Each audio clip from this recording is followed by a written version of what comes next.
Welcome, fellow wildlife avengers, to the Conservationists Assemble. My name is Jonny Bloxham, but here I am known as my alter ego, Captain Conservation, your friendly neighbourhood animal advocate. I am a former zookeeper with a passion for conservation education and the global efforts for threatened species and habitats around the world.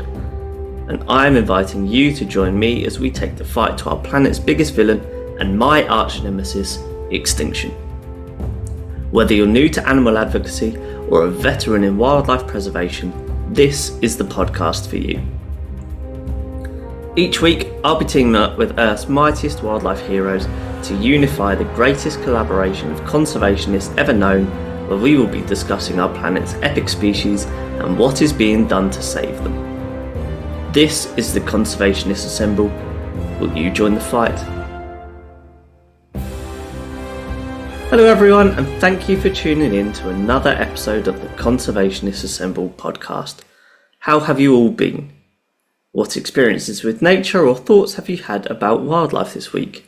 Maybe you visited a zoo or heard some wildlife news that sparked an emotion and got you thinking. If this is you and you want to share, you can join the conversation by email or message on Instagram, both of which I've linked in the show notes.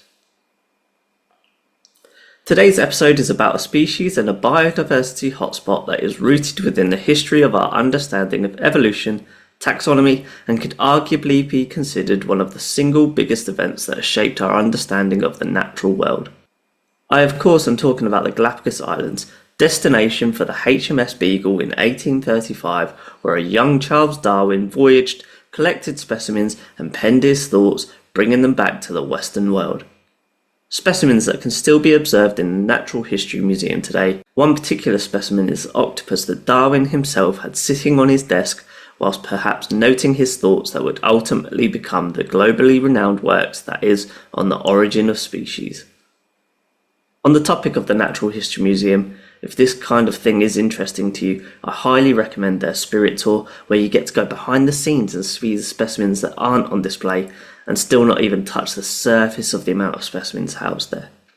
Now, while it's well documented that there are a vast array of wildlife that calls the Galápagos home, we're kicking off our look into this world with perhaps the most famous resident of the islands, the Galápagos giant tortoise. Joining me now is Dr. Claudia Rudolph von Rohr, EEP Coordinator for the Galápagos Giant Tortoise Programme and representing Zoo Zurich, to shed some light on what we know of the world of the Galápagos giant tortoise and the conservation actions centred on their survival.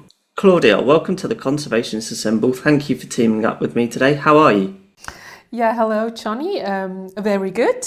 Very excited to talk to you about Galápagos tortoises, actually.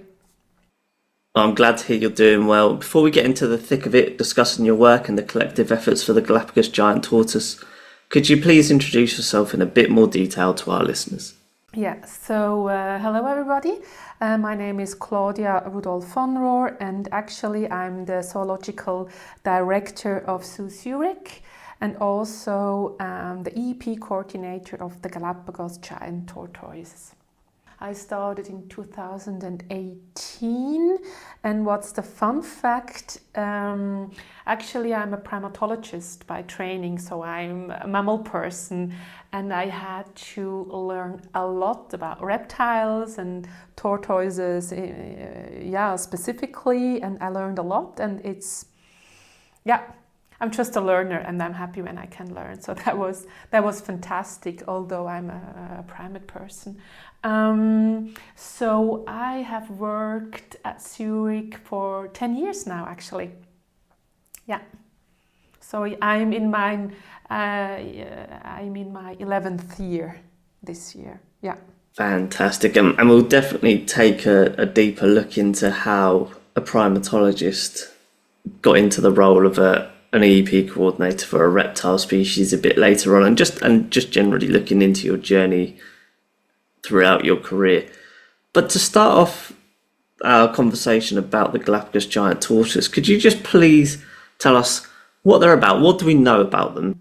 So the species is actually, as I just mentioned, they are reptiles, and that they are endemic to the Galápagos Islands, which is, I think almost everybody knows the Galápagos Islands because they are so famous for Darwin and his theory.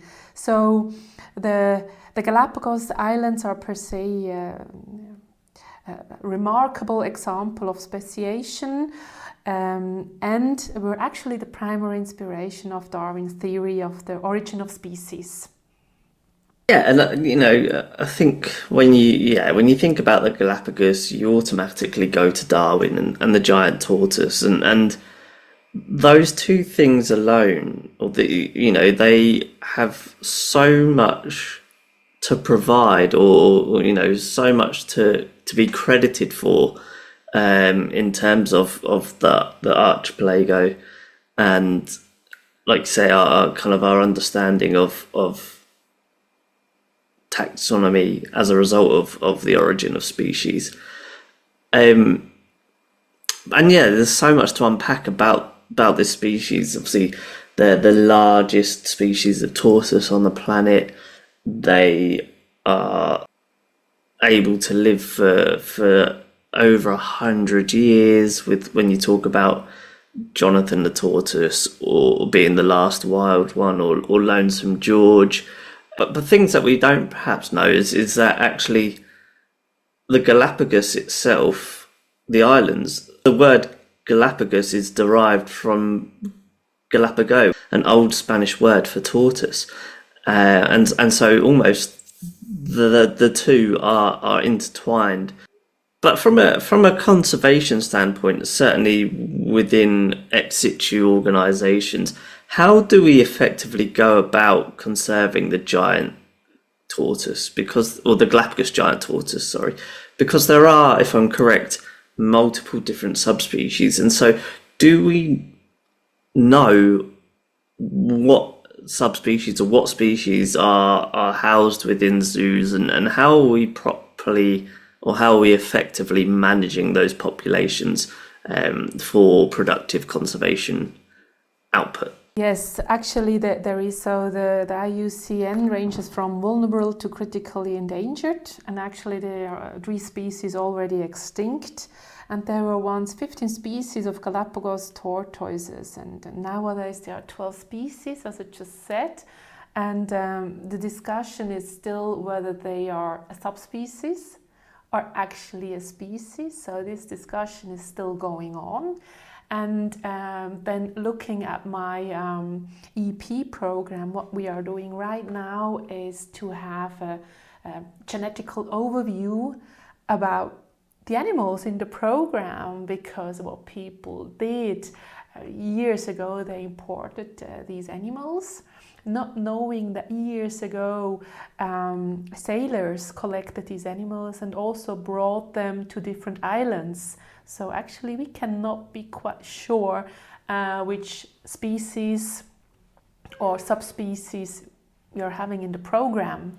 So this is something quite interesting, but also something that is quite important, because it will tell us on which species we can focus in zoological institutions. Yeah. And then also when it comes to morphology, there are like distinctions. So you have either the saddleback tortoises, or then those with a dome.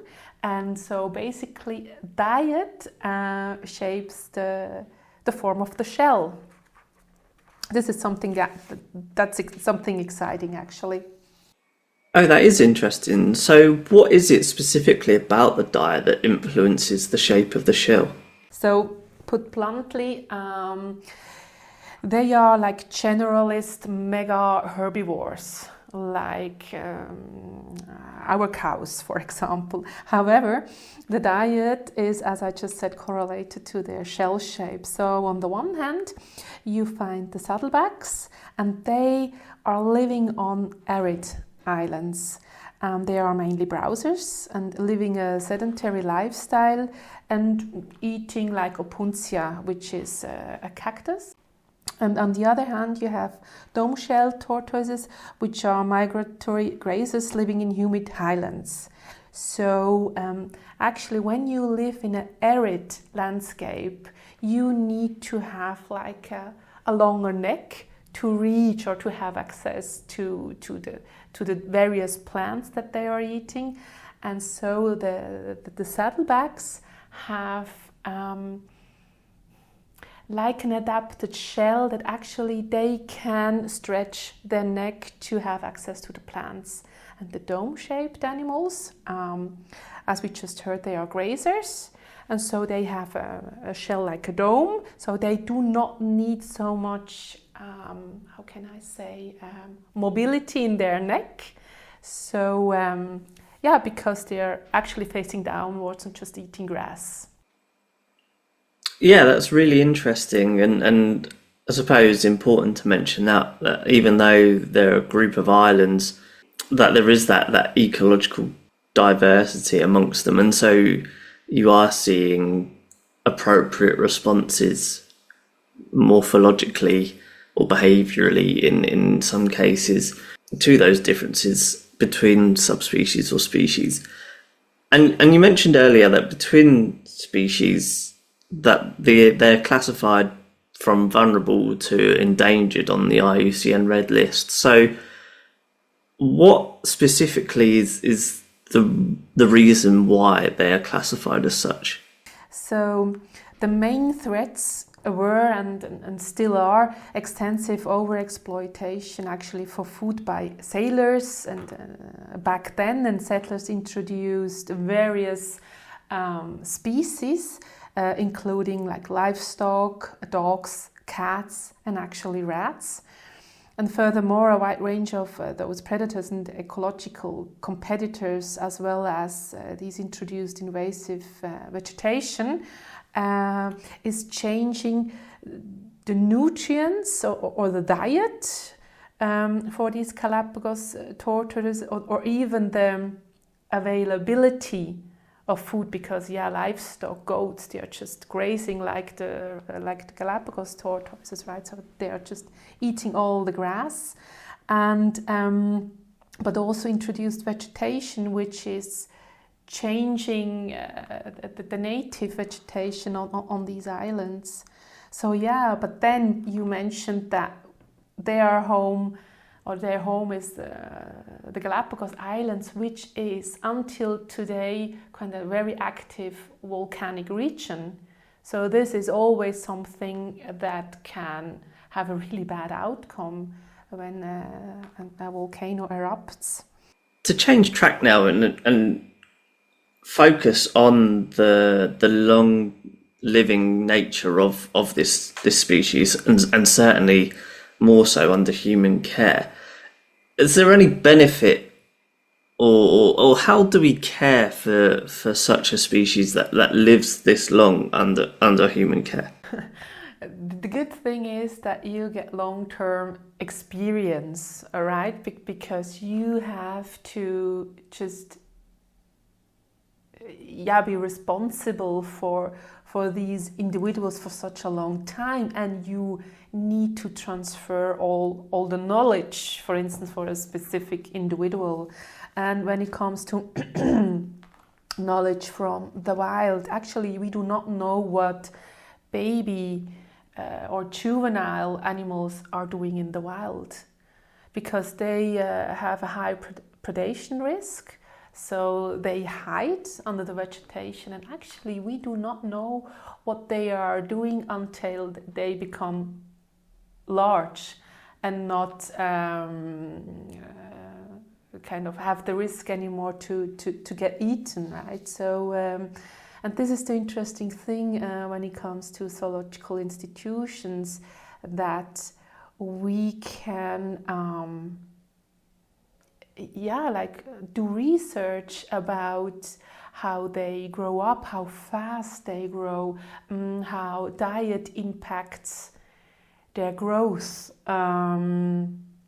whether they are social or not, or become less social or become more social when they grow up, because in the wild it's not that they are completely solitary, so they do have, they come together so that they have a certain sociality going on.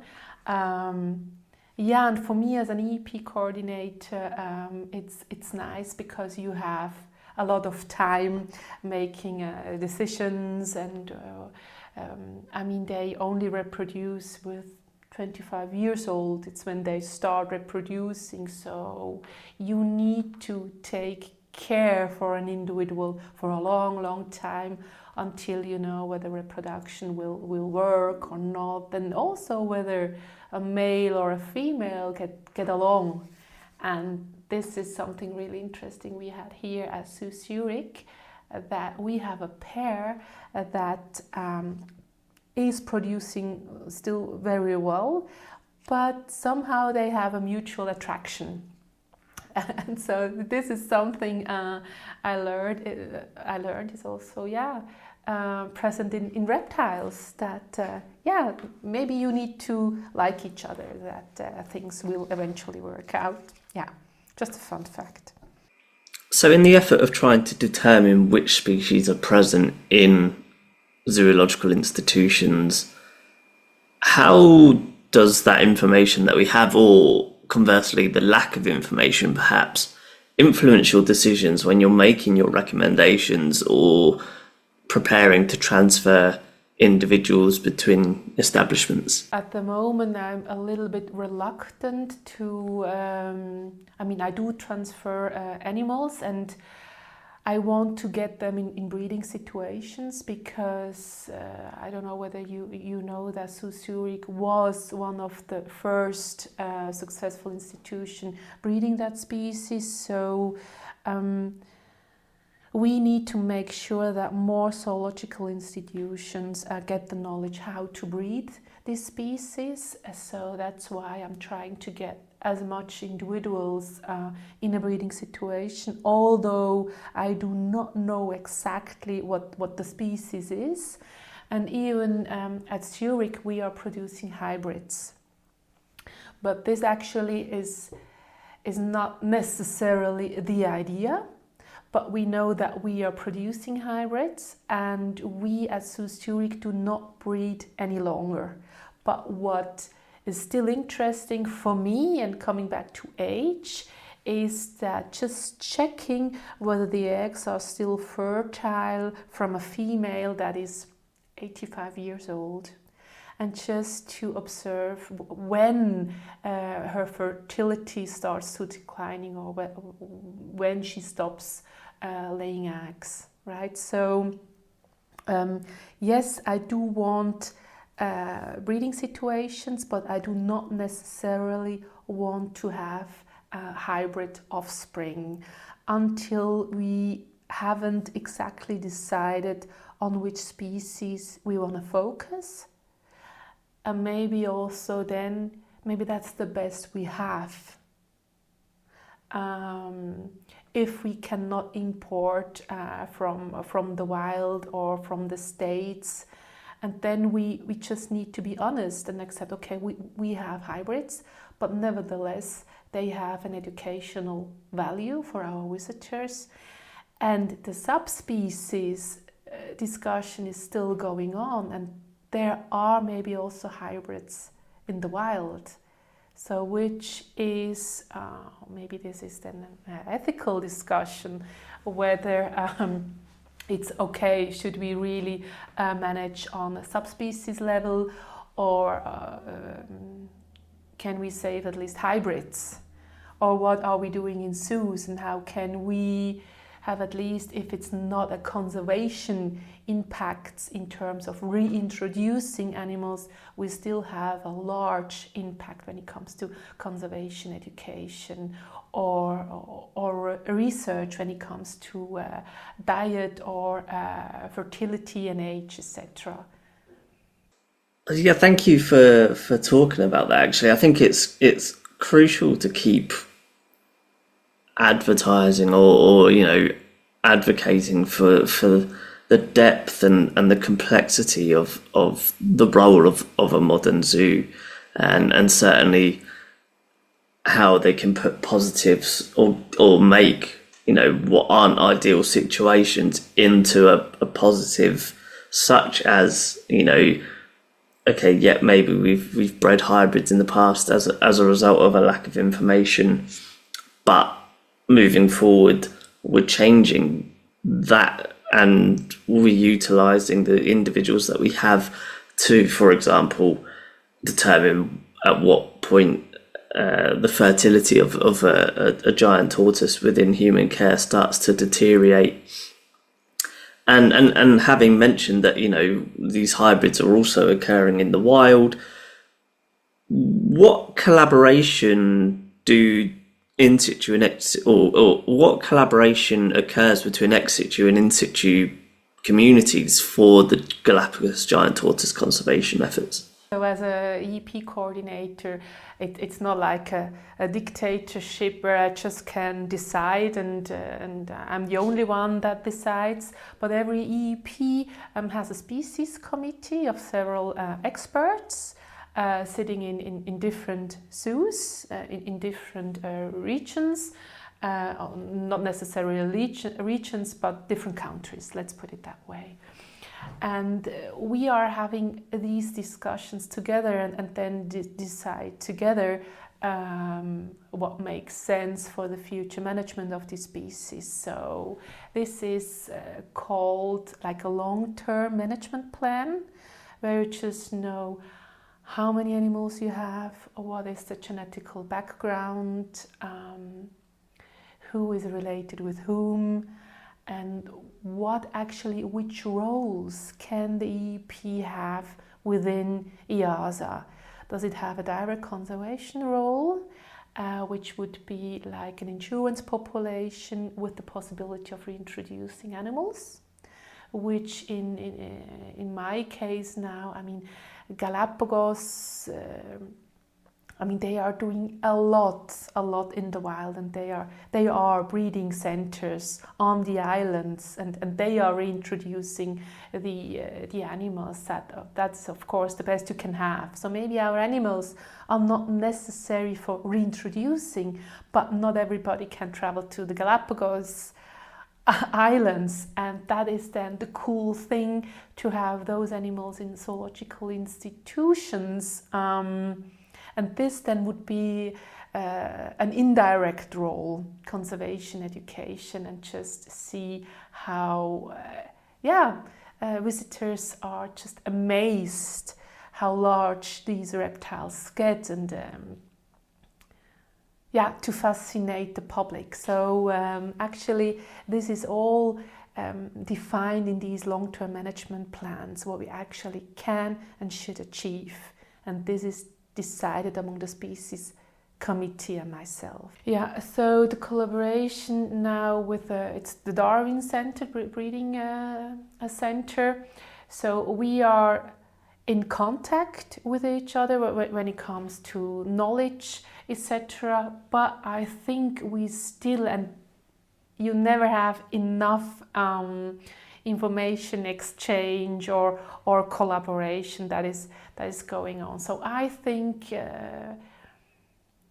because they are doing such a great job and they are successful with breeding, I think we first need to do our homework and get better in breeding, etc. So, but what was really interesting to see is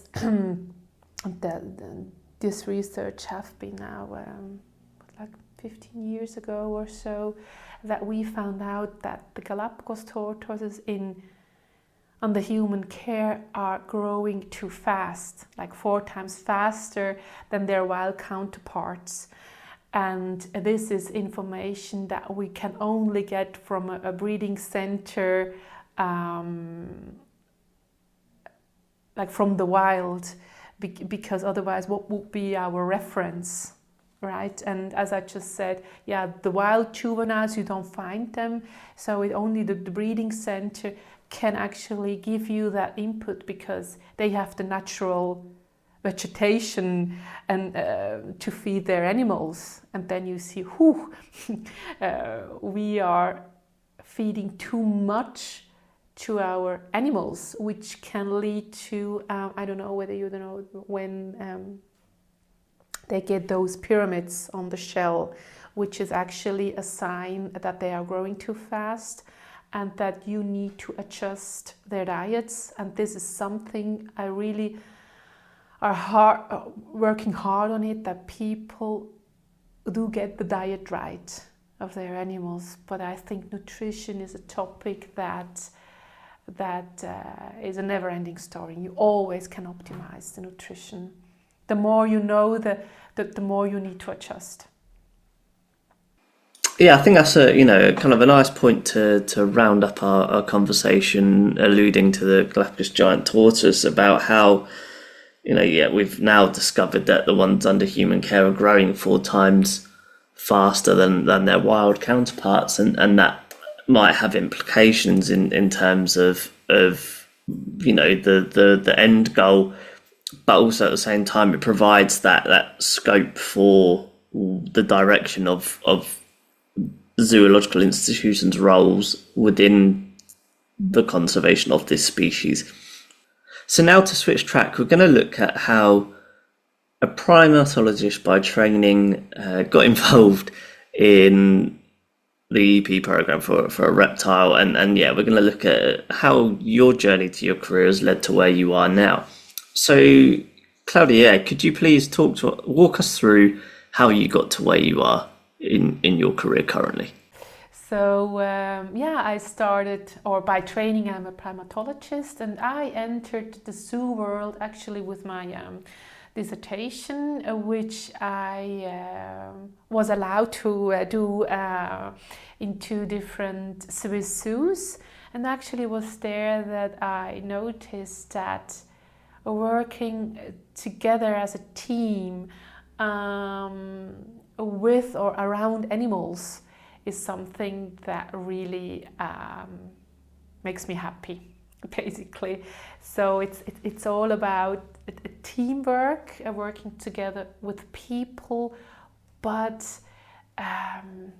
together with zoos. It's about nutrition, it's about behavioral enrichment, it's about breeding, it's about animal welfare, it's about veterinary challenges. So it's so many topics that come together in a zoo, which actually never let me go, and which feeds my passion.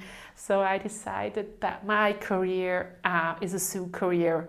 I didn't want to stay at the university and have a life of just publications and collecting money.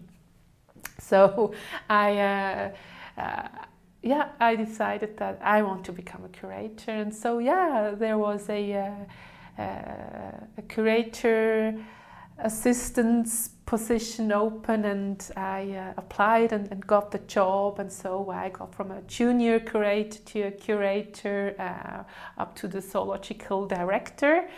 Because I really like working together with people.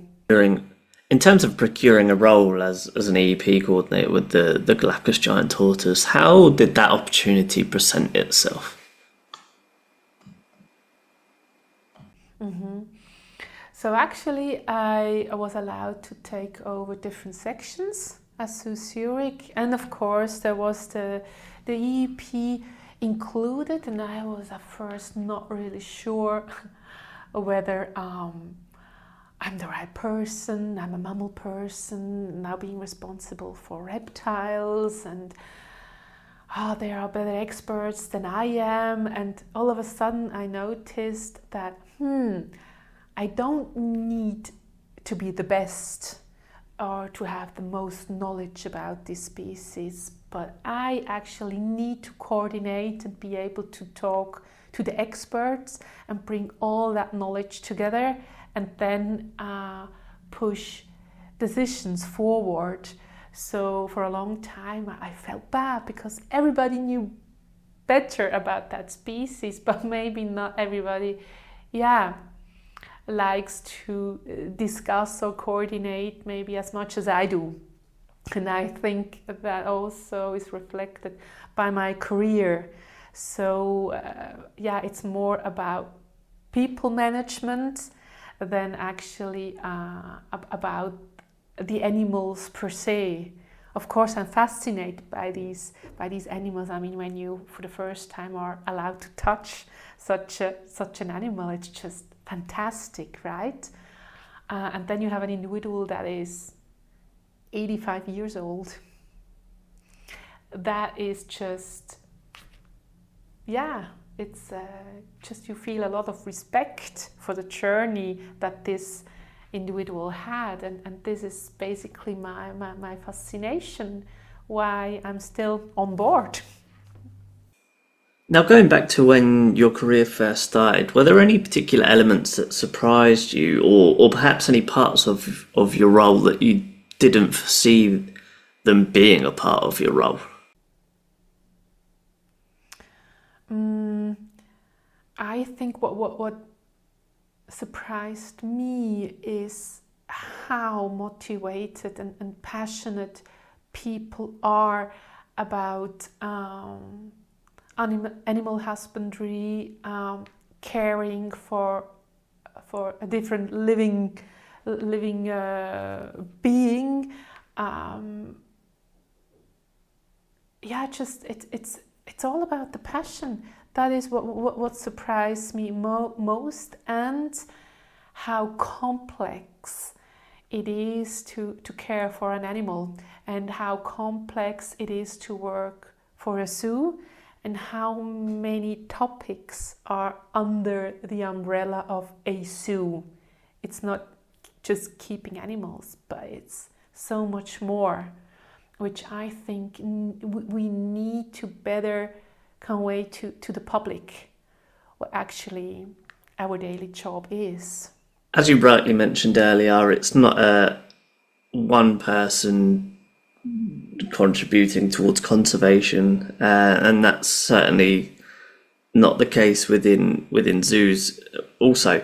So what was some of the best advice that you received throughout your career, and what advice would you give to those either looking to get into a career within zoos, or those who are in the early days of their zoo career?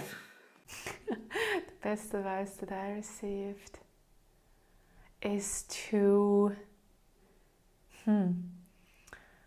how is the correct word in English, to be patient, to be open, to see opportunities rather than challenges or problems. That is the best advice, and the advice I would give to the next generation is that to become an animal keeper or a biologist, just travel, go and work for different projects, work for different zoos if somehow possible. And I think the more passionate or motivated you are, people will notice that. And you will then just automatically, I think, do your journey or have your career. So, looking back on your career then, what are some of your proudest achievements to date?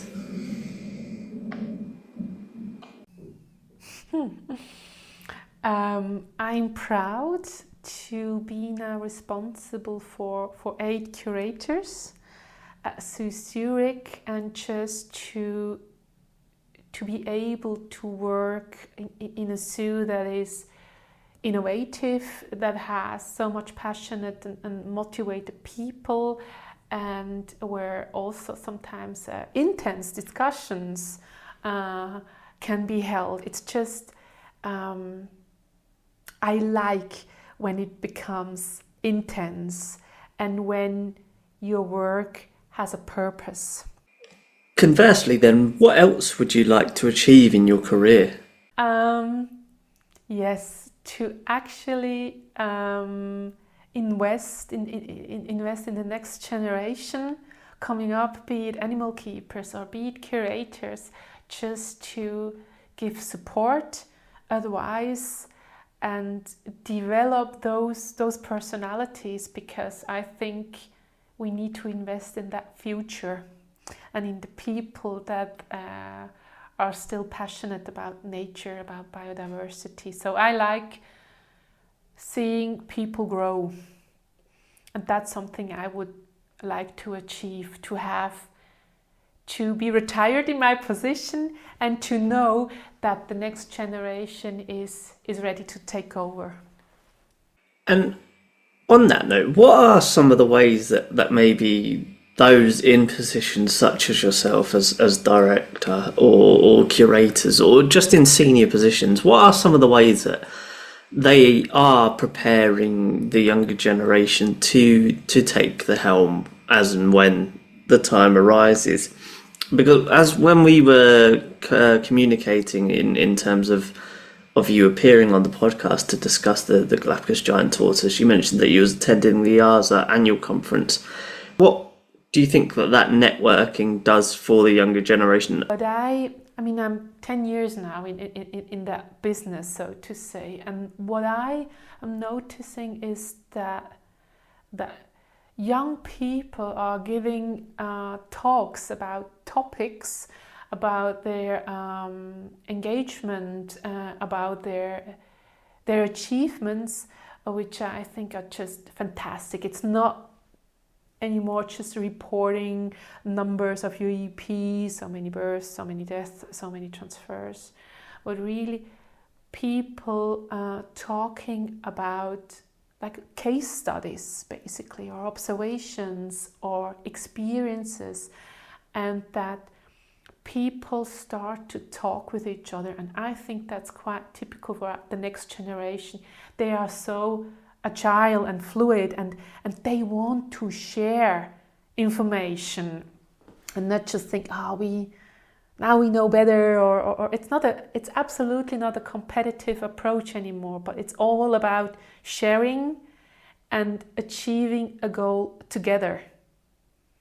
And that was a movement or a groove that I think, yes, we stopped working in silos.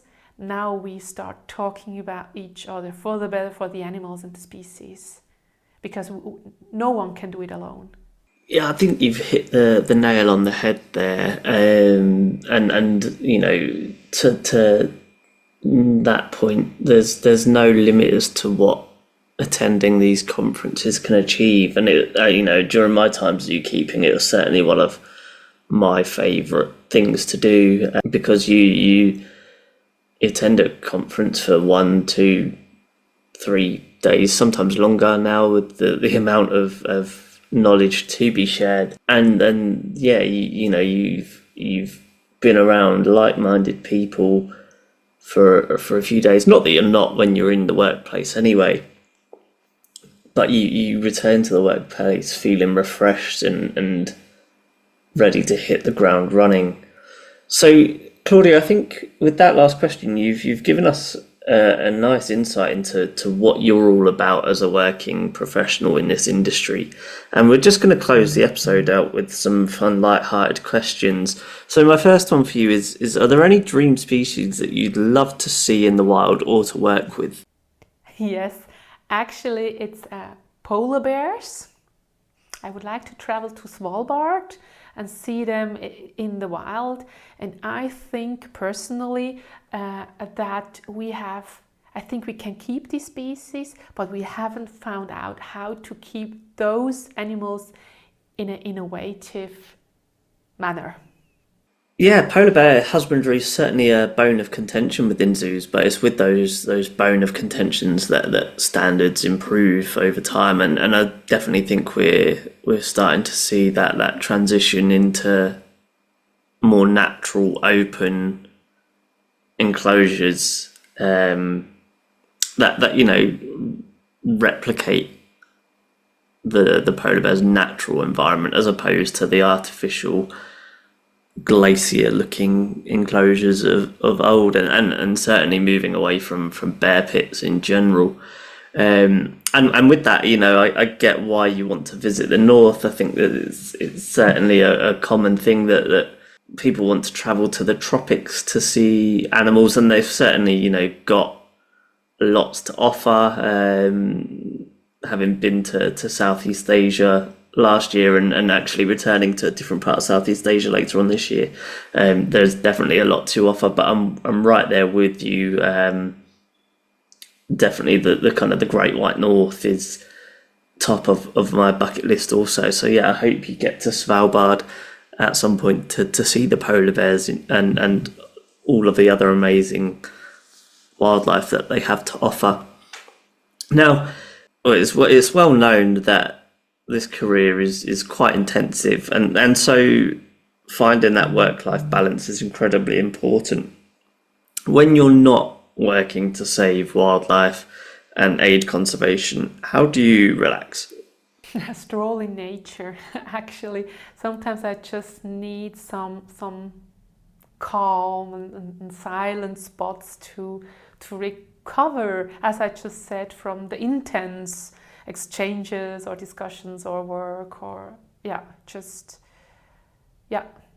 filling up my batteries and do some introspection, actually. Yeah, I think a lot of people would certainly agree with you that a stroll in nature is good for the soul, and almost it's very cathartic. That what relaxes you from this industry in terms of your downtime is actually maybe something that inspired you to get into the industry in the first place, in the sense that you're exposing yourself to nature, and that arguably is perhaps an influence to many people in wanting to get involved in conservation. So yeah, like I say, I'm sure a lot of people would agree with you that taking a walk in nature and turning off from everything that happens in the office or at the workplace can work wonders. Now, if people wanted to keep up to date with the work of Zoo Zurich and more so the work of the EEP program for the Galápagos giant tortoise, are there any great resources that people can have access to in order to do so?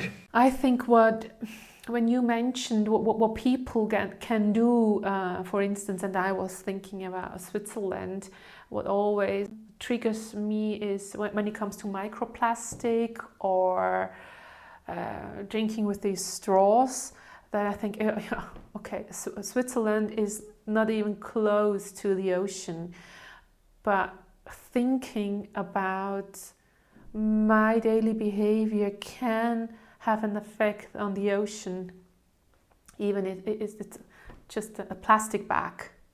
So how can you reduce in your daily life the use of plastic, microplastic? So this is something I can do myself daily. And there's also, if you want to get involved,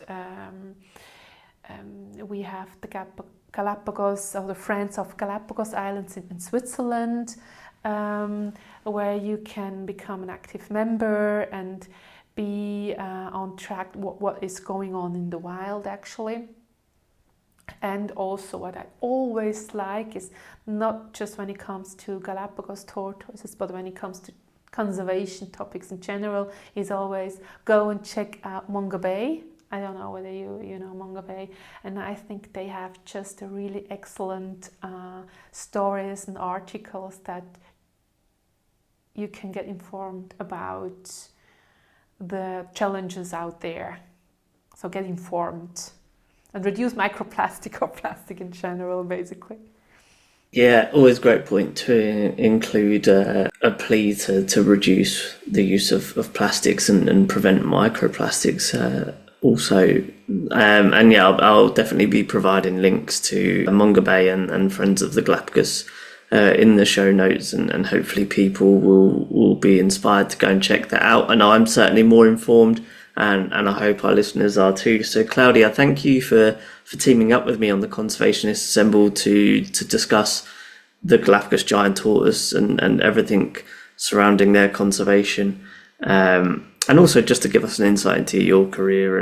I'm sure people within the industry always like to hear how others have achieved their work-based achievements. So yeah, thank you for teaming up with me It's been a pleasure to chat with you and connect with you, and we wish you all the best with the rest of your career going forward. Yeah, thank you very much, Jonny, for giving the Galápagos tortoise such a fantastic platform, and just to have a talk with you, and thank you very much. And of course, a huge shout out to you, my fellow wildlife avengers, for tuning in. If you've enjoyed this volume of the podcast and wish to join the fight, please follow, subscribe and rate the podcast wherever you stream from. Please also follow on social media to stay up to date with the podcast's latest developments, and share with your family and friends to help stack the odds in conservation's favour. And don't forget, you can join the fight by joining the conversation. Share your thoughts and suggestions on this episode, past episodes or future episodes via email at conservationists@outlook.com or Instagram at conservationistassemblepod, which are both linked in the show notes. If you have happened to snap pictures or videos of giant tortoises at a zoo or in far off lands this week, or this episode has left you with questions that you would like answered, these are also the places to share them to be featured on the podcast's Instagram page. Be sure to tune in to next week's fantastic episode. Until then, this is Captain Conservation signing off, over and out.